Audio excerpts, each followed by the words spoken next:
ঢাকা বিশ্ববিদ্যালয়ের কেন্দ্রীয় ছাত্র সংসদ ডাকসু নির্বাচন ঘিরে উৎসব মুখর ক্যাম্পাস। মনোনয়নপত্র যাচাই বাছাই করে প্রাথমিক প্রার্থী তালিকা প্রকাশ করা হবে আজ। সবশেষ খবর জানাতে যুক্ত হচ্ছেন সহকর্মী আলিমুজ্জামান সাফওয়ান। সাফওয়ান, ডাকসু নির্বাচনের সার্বিক পরিস্থিতি কেমন দেখছেন, জানাবেন।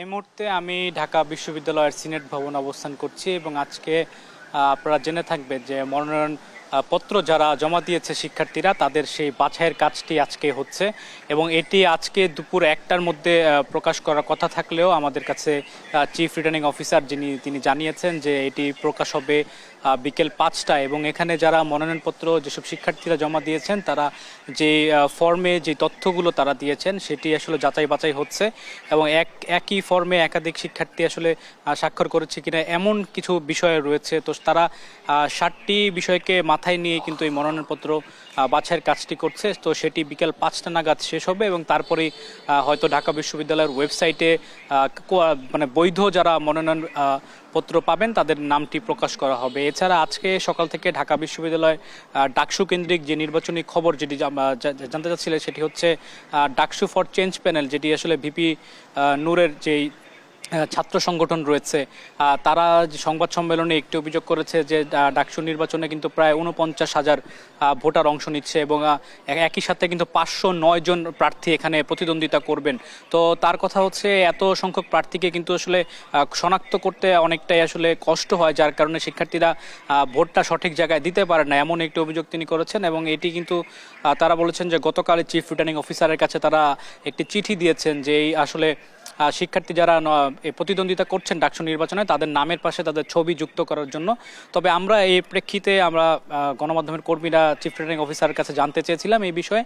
তো তিনি বলছেন যে আসলে ডাকসু নির্বাচনের তফসিল ঘোষণার আগে বা পরে যদি এই আলোচনাটি আসলে করা হতো তা সেক্ষেত্রে তারা বিষয়টি বিবেচনায় নিতে পারতেন। তবে একেবারে এখন শেষ মুহূর্ত চলছে, তো এই সময়ে এসে আসলে তারা কতটুকু এই প্রার্থীদের তালিকার সাথে ছবি যুক্ত করতে পারবেন এই বিষয়ে সন্দিহীন আছেন এবং তারা বলছেন হয়তো এটি সম্ভব নাও হতে পারে।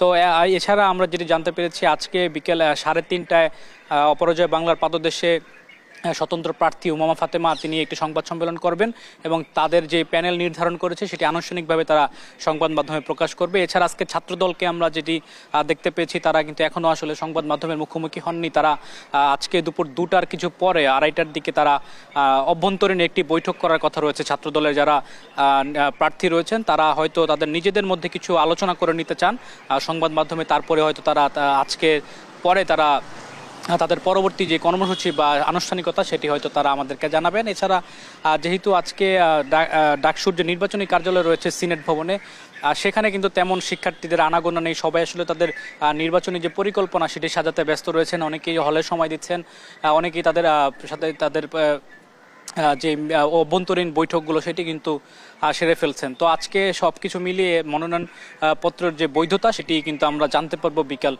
5টার পরে। তো আমার কাছে ঢাকা বিশ্ববিদ্যালয়ের সিনেট ভবন থেকে ডাকসু নির্বাচনের এখন পর্যন্ত এই ছিল সর্বশেষ খবর।